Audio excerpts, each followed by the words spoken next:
Hi guys! So I'm here with little Miss Riley Esme and I thought I would try to do her 1 month update. So, what's she looking at over there? We have a Christmas tree put up over there. It's not decorated yet though, we only have the lights on. But I think she's staring at it. So anyway, thought I would try to do her 1 month update. She's actually 5 weeks today, but the 20th was her 1 month birthday, so it's only a few days after 1 month. Yeah, so I'm not really sure what to talk about as far as because I don't know what the expectations are for development at 1 month, because I honestly, it's not so much that I've looked into it little bits, but at the same time I kind of don't want to pressure her to be doing certain things at certain times, so I have no idea if she's behind, if she's ahead. I mean, in my mind she's exactly where she's meant to be. She's 1 month old, you know what I mean? She'll develop in her own time at this point in her life. Yeah. So, I've talked about her pottying before. It hasn't changed too much. The biggest thing about her with the elimination communication is that, oddly enough, most people who practice elimination communication have more luck with catching poos than wees in the beginning. And she is the opposite for me completely. I can only catch pees for her in the potty at this point. It's pretty much impossible for me to catch a poo in the potty. So most of her poos are going into the diapers with me. My husband, he's able to catch both with her, but it's still, I mean, with the poos, it's probably about 50-50 if she's going to poo in the potty or if she's going to poo on the diaper. With wees, as long as we haven't already missed it, she's really good at going in the potty because she hates a wet diaper. I can't even begin to, are you spitting up on Mama a little bit? She's starting to spit up a little bit as well. That's fun. But yeah, with the wees, she hates a wet diaper. She hates the sensation of a wet diaper, and she absolutely screams when she has a wet diaper. So yeah, that's that. Otherwise, she absolutely loves bath time. You know, with the bath time, what we've done so far is she's only been in the tub with me. So we use just the regular big tub. I get in the tub and I just kind of let her float just with support on her neck, obviously, and her bum. And she kind of gets that floating sensation though, even though I am holding her a bit. And yeah, she absolutely loves it. She's very calm in the bath. The very first time we put her in the bath, she did cry in the very beginning because she didn't know what was going on. And then once she got used to it, she's learned to love it. We do have a baby bath for her. We just haven't used it yet, although we did finally bring it up from the garage because we had it in storage. Because we purchased it, obviously well before she was born and we didn't need it yet. So we did bring it up from storage, and I guess the next bath we will try with her on her own, and we'll see if she likes that as much, because it won't be the same sensation for her since she won't have that floaty feeling in a baby bath. It'll be interesting. What's up? What's up? What's up, little girl? As far as her hair color, eye color, that kind of stuff, no idea what it's going to be in the future. I mean, I know you don't have any clue anyway when your child is born, but I will say the biggest surprise to me is at the moment, it's hard to see on camera obviously, but her hair is actually a very light brown. Well, I wouldn't say very light brown, I would say like a medium to light brown. And it actually kind of has like golden highlights, like flecks in it in the sunlight, which would be the color of my husband's hair. And her eyes are a really weird color. They're like a gray color, that sometimes looks blue, sometimes looks green, and sometimes looks brown. So it just depends on the day, the lighting. I have no idea, but we can't figure out what color her eyes are now. And obviously all of that can change in the future completely, but I don't even know what color it is right now. So that's a little bit interesting. And I find it really surprising because obviously I am half Korean, but Asian genes are very dominant. So I look very Asian, obviously. I think I look pretty much almost completely Asian, except I think most people can tell I have a little something in me. What's up, baby girl? Hold on, let me calm her down. What's up? She loves kisses. Oh, she loves kisses.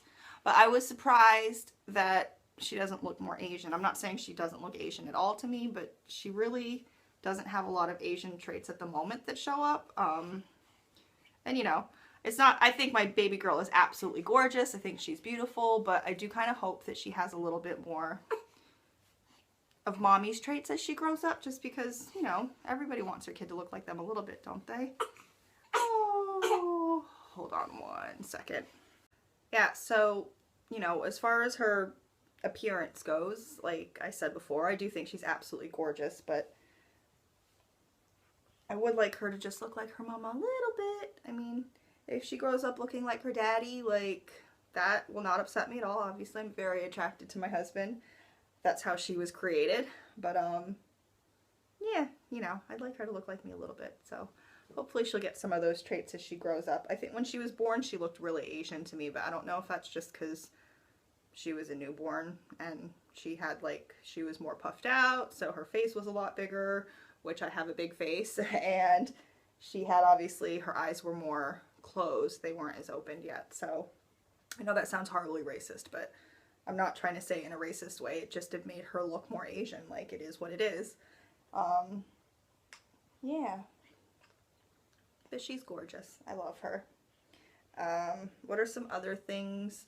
She has a really strong neck, and that seemed to be straight from when she was born. As soon as she was born, she was really moving her neck around a lot, and still to this day, everybody that's come to see her, like, one of the first things they'll comment on is how strong her neck is. So a lot of people seem very surprised by how much control she has over her neck. Obviously, she doesn't have full control over it, and I still do always support it. But it's just, you know, like now at this point, my hand is just there. Oh, what's wrong? You're having a hard time, aren't you? It's okay. Oh, good girl. Yeah, so her neck is very strong, and she really is able to move it around quite a bit, and I just kind of hold my hand behind it, just to kind of catch it. And sometimes when she gets like really upset or fussy, she'll actually like whack it around quite a bit. So at that point, me and my husband do actually hold her head, and that's more just to keep her from hurting herself, because she really moves it around a lot. And I'm almost afraid she'll give herself shaken baby syndrome, because like she really, really whacks it around. But yeah, she's got very strong neck, and she's very good at, you know, pushing herself up off of me already. So yeah, that's just really interesting. I don't really know when those reflexes normally would come up, but, and honestly, people could just say that she seems to be very well developed, just because a lot of people, I think, forget when babies are supposed to hit certain milestones when they haven't been around one in a long time. So that may or may not be early for her to be doing these things. I have no idea. What else is there? She sleeps not the best yet, actually. I've heard so far that, you know, newborns can sleep like 16 hours a day. She does not seem to sleep 16 hours a day.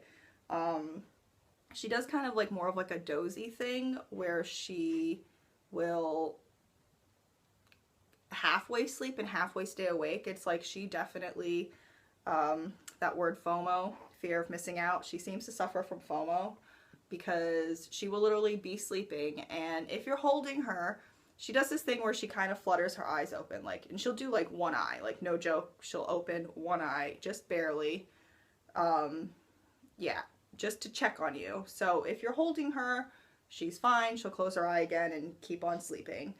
If you are doing something else where you're not paying enough attention to her, or if you've attempted to put her down, she will immediately start wailing. So she does not like being put down. She likes to be held constantly, and she likes to be the center of attention. Like, if I'm even using my phone while I'm holding her, she gets upset. Like right now, she seems to be getting upset because I am talking to a camera, and that is clearly not the same as talking to her.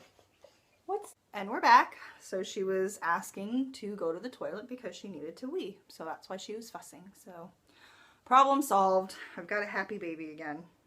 Hopefully it'll last a little while. It never seems to last long enough.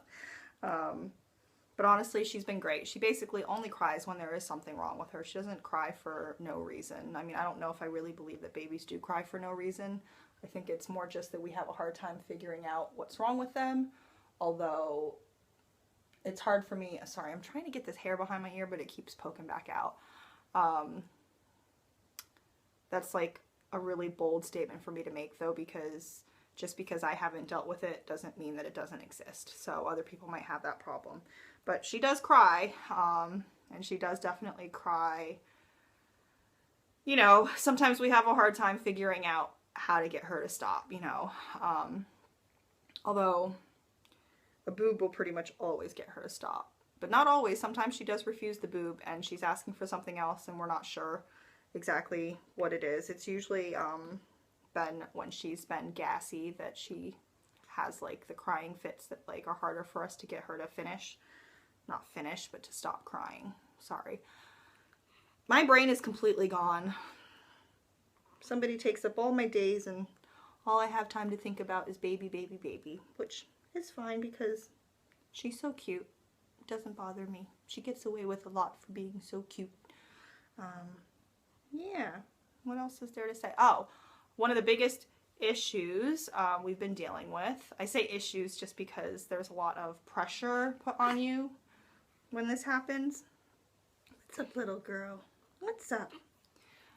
Is that she has not reached her birth weight yet, and she is 5 weeks old now, and they generally expect, well, this is the thing, they keep pushing the date. So at 10 days, they weighed her, I think, for the first time from when she was born, and she had lost 12% of her body weight, which is, I think they like it to be around 10% or lower.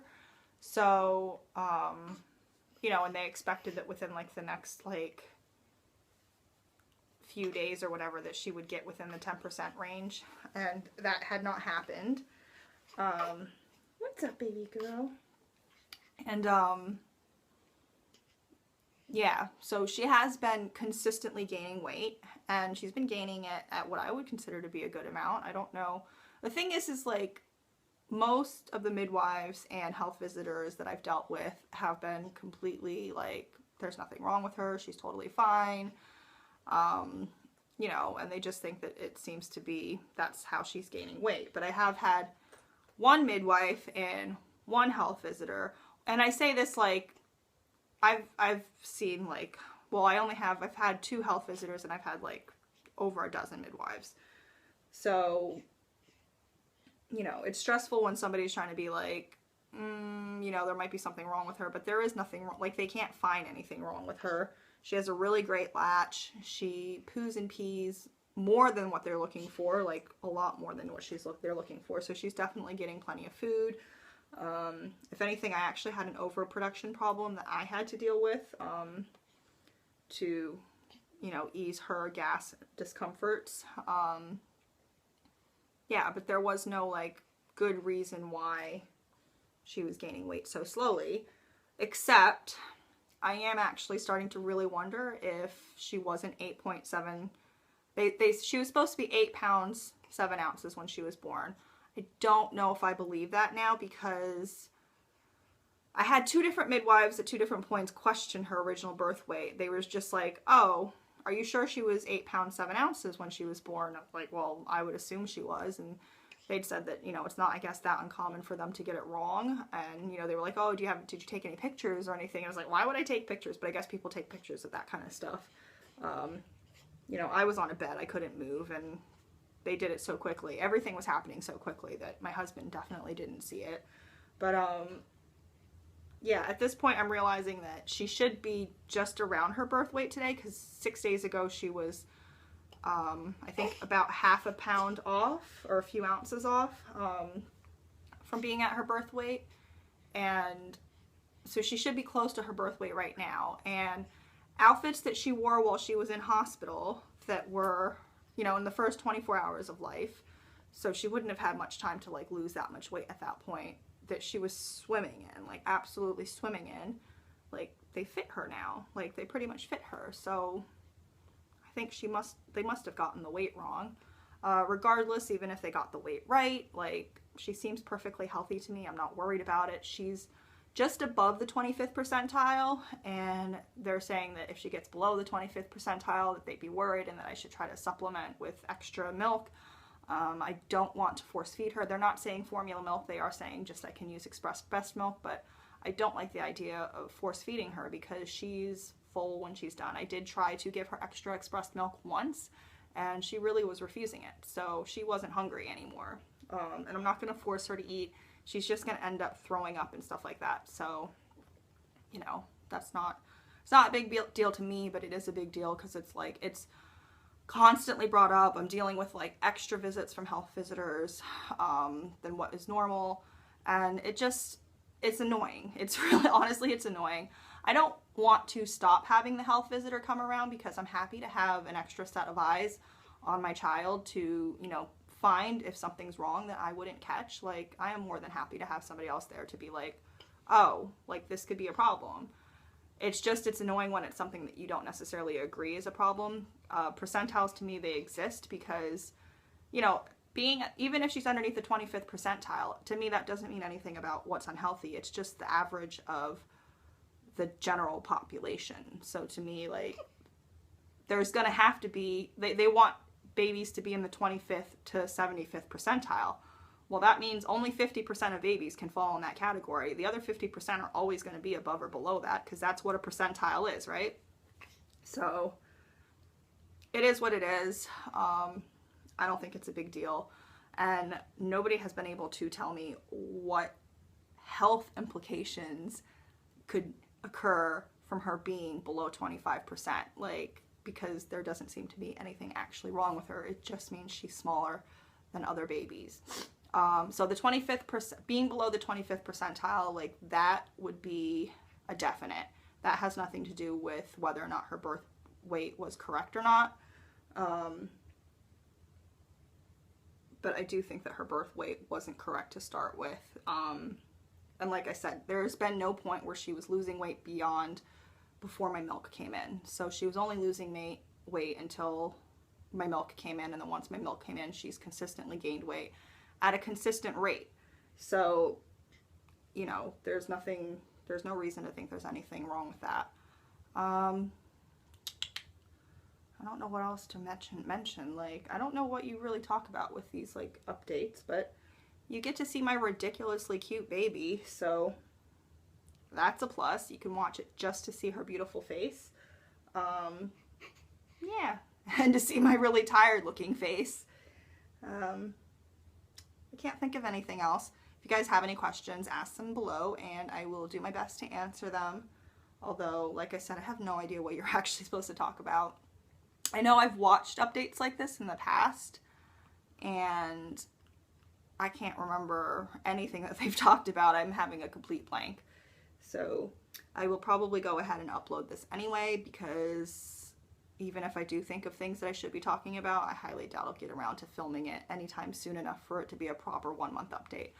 So I will see you guys later, and if you have any ideas for videos that I should do, I'm kind of at a loss right now, and finding time to do things anyway seems to be harder and harder just because she really is a 24-hour job, which is fine with me. I've always wanted to be a mommy, and now I get to be a mommy, so it is an adjustment though. I'm not saying that it's like completely easy and like not hard, but it's definitely worth it, and I am excited to see how she grows up.